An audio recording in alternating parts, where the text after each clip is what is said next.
Hey, how's it going? Hey, what's happening? I've got something here which I think is pretty spectacular. A magnifying glass. No, it's better than that. Bam! That is 18th century onyx diamond authentic spectacles. Sweet. I think Sherlock himself will be rather proud, don't you? I came to the pawn shop today to sell a very unique pair of glasses. I'd like to sell them because I have no use for them. What I'd like to get for them today would be up to $5,000. If I break even, I'll be happy. So where'd you get these? I bought these about 10 years ago while I was visiting an antique store. Mind if I take a look at them? Absolutely. God, are these platinum? Platinum onyx with diamonds in them. You have to imagine the amount of money someone would have had to be able to afford this stupid of a luxury. I don't know about stupid, but Oh, come on. I mean, you really need platinum, sapphire, and diamond reading glasses at night? These glasses definitely weren't just the type of thing someone could pick up at a drugstore a couple hundred years ago. There's enough stones and precious metals in them to make them worth a lot of money. Any idea what you want for them? $5,000, how's that?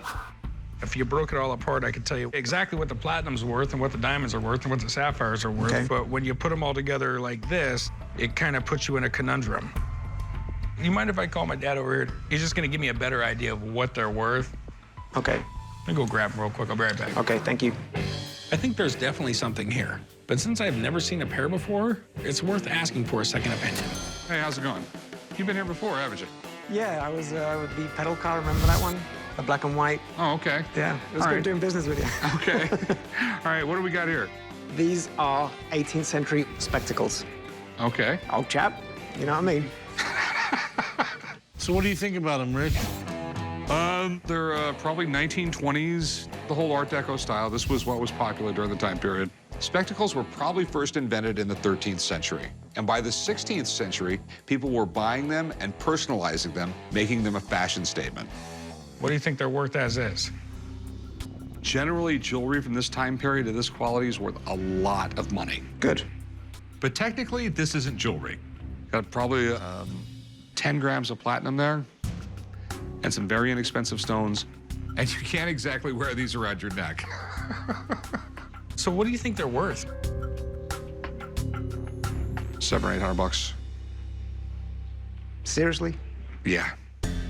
When he brought out his dad and told me they were worth $700 to $800, I was a little bit disappointed.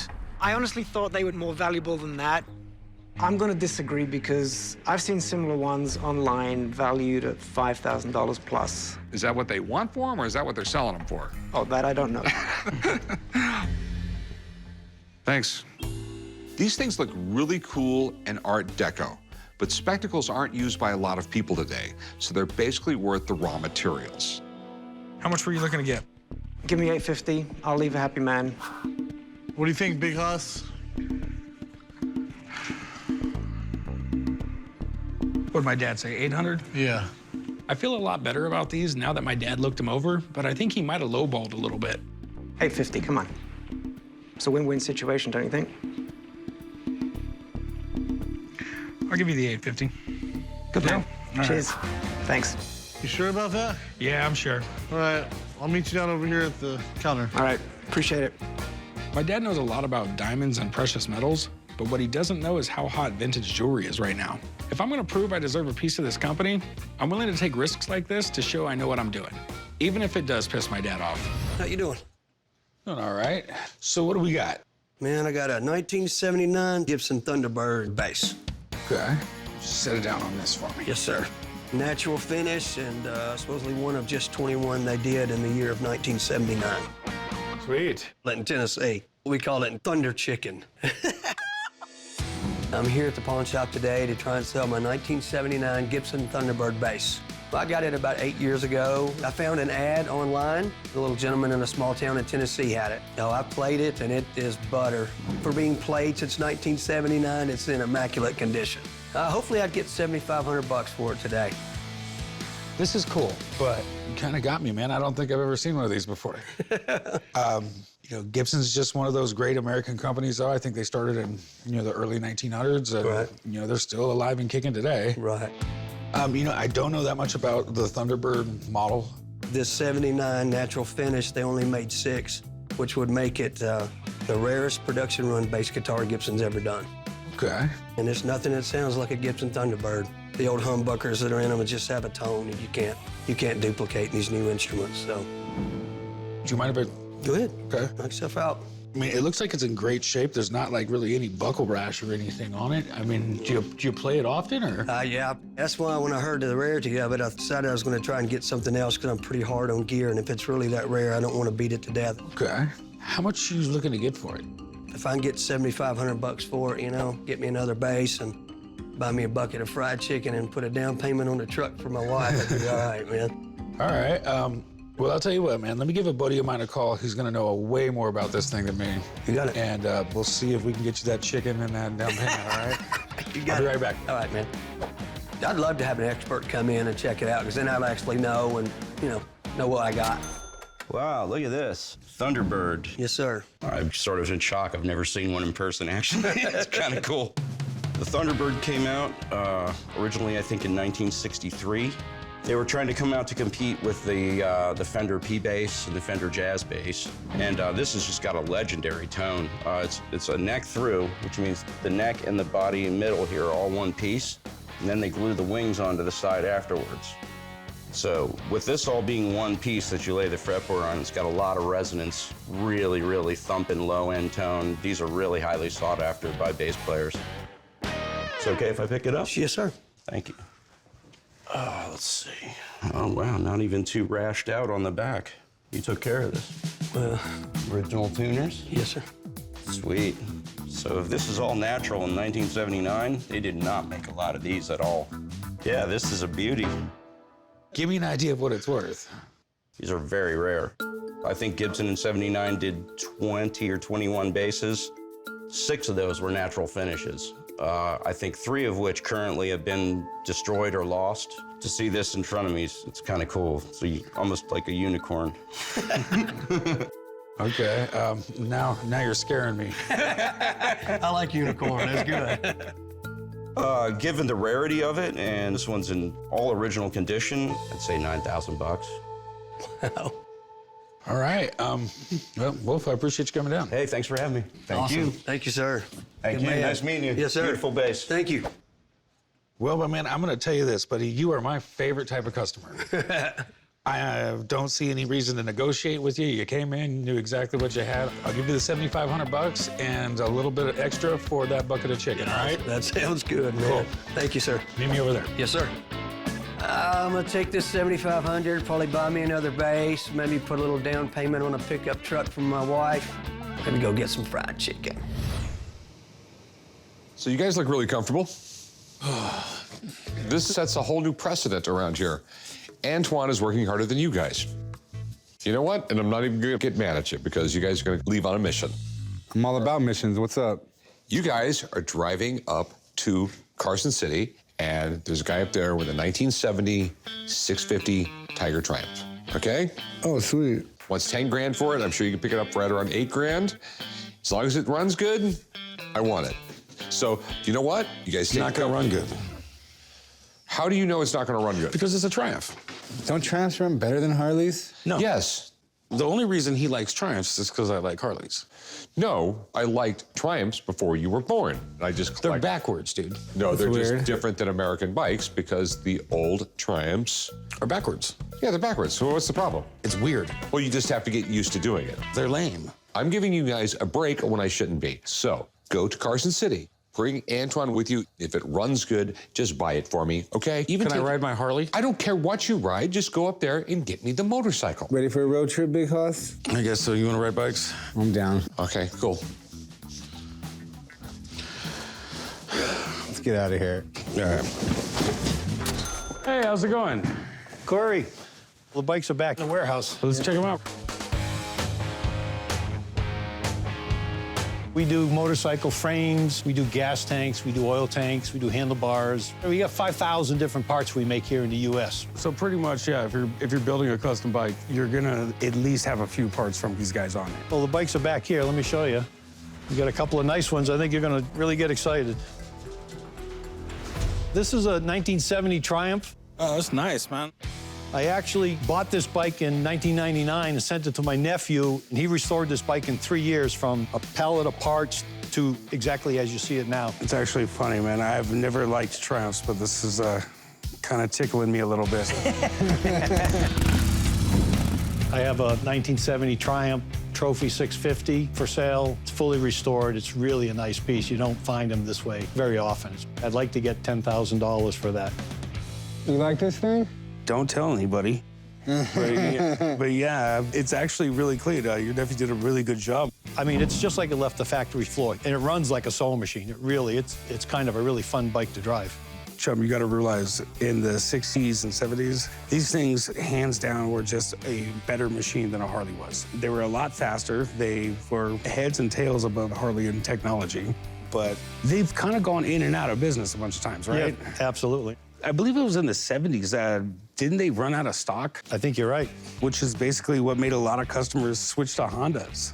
Honda was a big player in the mid to late 70s. 10 years ago, you couldn't find a Triumph on the streets. They're real collectible, absolutely. We have another one over here. Oh, that trike is sweet. It's as fast as it looks, too. This is what we call our Paco race trike. We built it in 2013 for the show circuit to attract attention and bring people into our booth and so forth. So this one looks like it's meant to go really fast. It's a 5-speed with a chain drive because it's 125 inches, about 140 horsepower. So this is a pretty special, one-of-a-kind bike. What do you want for the trike? I think it's worth every penny of $40,000. You couldn't build it for that, you know. It's a one-of-a-kind piece, and you're not going to find another one anywhere in the world like it. Okay. So what are you looking for on the Triumph? I'd like to get $10,000 for it. I think it's reasonable. Well, I guess we got to ride them. I'll do the Triumph. I'm kind of scared of this thing, honestly. It looks intimidating. Yeah, you really got to pay attention when you drive this one. It's really fast. Did you guys bring your helmets? Yes, we did. All right. Antoine, you want to go grab them? Grab mine too, please. Man, you guys are lazy. Yeah!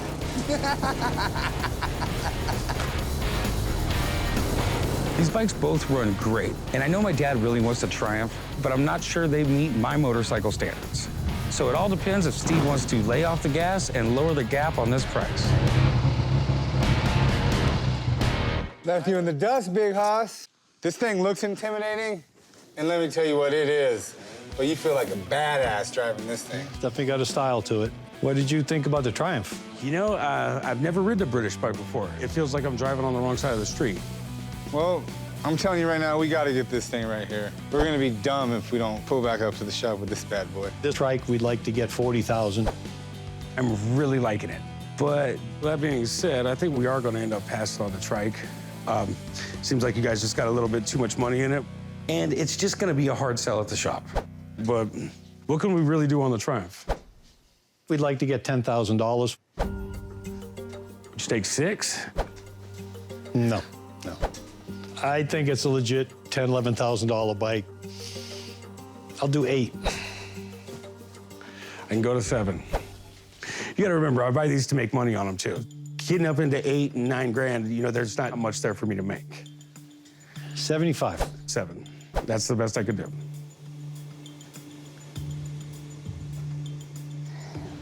We'll have to pass. Have to pass? Okay, 75. 75, your dad's gonna be mad if you don't come back with that for over $500. Even Antoine knows that. That's right. 72.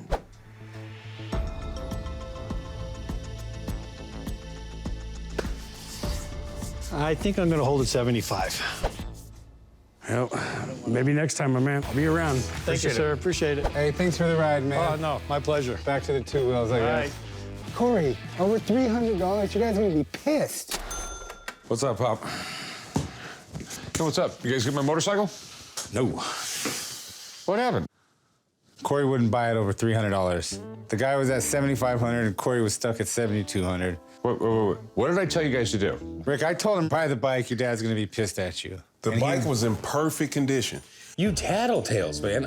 Honestly, no, dude, the deal wasn't right. I didn't tell you to buy it because it was worth it or not. I told you to buy it for me. There was no money to be made on the bike. I did you a favor. No, son, I wanted the bike for myself because what do I ride, guys? Triumph. So I basically paid for you guys to have a vacation? Not you guys. I argued to bring the bike home, Rick. I really did. Your son, Corey. decided not to buy the bike over $300. You know what? This is all my fault. I should have never sent you guys. Thanks a lot, Core.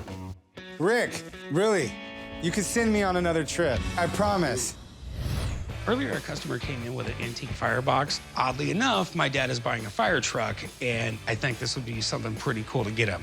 So I'm gonna have Rick Dale come down and see if he can restore it and make it somewhat useful for his ranch up in Oregon. Hey, what's up, Rick? Hey, how you been? Always Good. good. Jim, good to see you. I'm Rick. Hi, Steve. Steve, good to meet you. So, guys got a firebox. This is cool, huh? These were like a big deal, because back in the mid-1800s, there was no phones. So the only way to tell somebody there was a fire is either yell, or they started putting these out.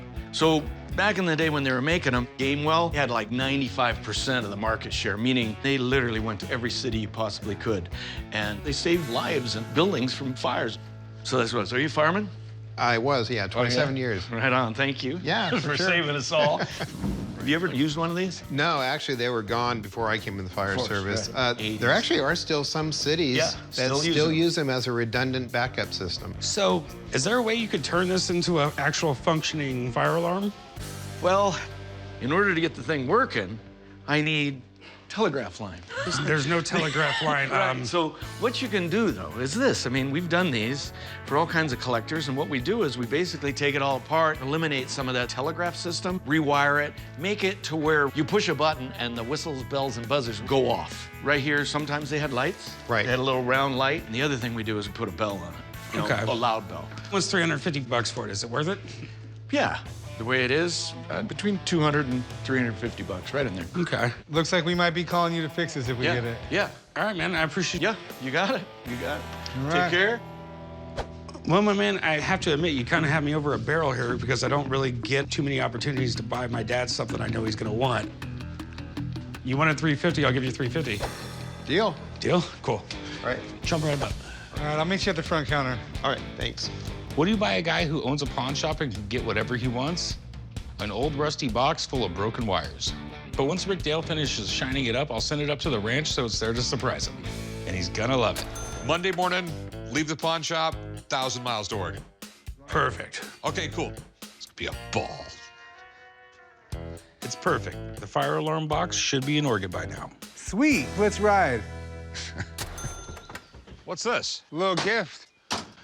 Me and Chum got that for you. All right. You want me to do the honors? Yeah. Ready? Oh, cool.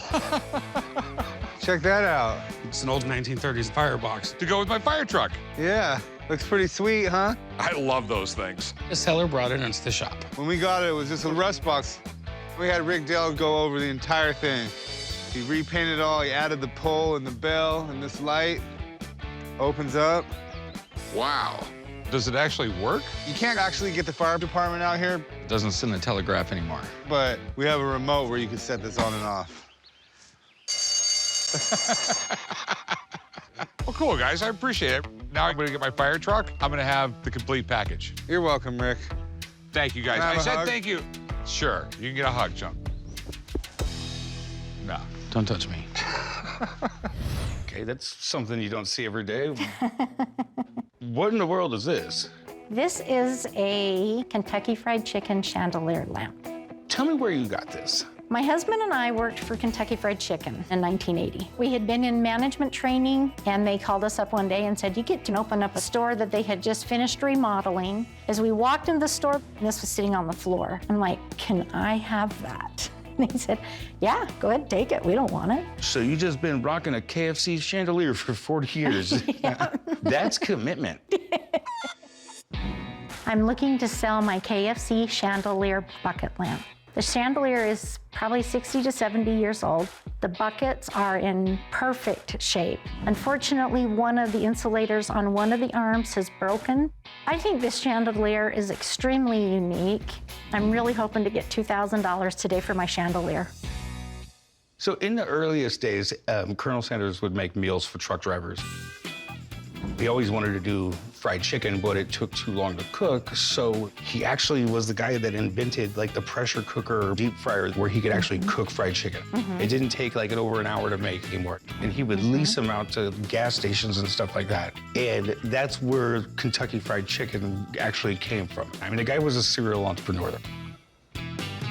So did this bucket fall off it or something? Or, I mean, I see it right here. When my husband brought it down out of the garage where it has been for the last 8 years, he noticed that this insulator wasn't working. Okay, so, I mean, here's the good thing, though. All your glass buckets or whatever, those all seem to be perfectly fine. Everything else on this is trivial. It's in really good condition. Give me an idea of how much you're looking to get out of it. $2,000. Okay, just like the Colonel, I gotta make money too here. So I'm gonna go ahead and offer you $1,300 for it. Can you go 1,500? You know what? I gotta have it. $1,500, it's yours. Sounds perfect. Okay, well, why don't you meet me around the corner over there and we'll do some paperwork on it, okay? Okay, thank you. $1,500. I feel like the winner of a chicken dinner.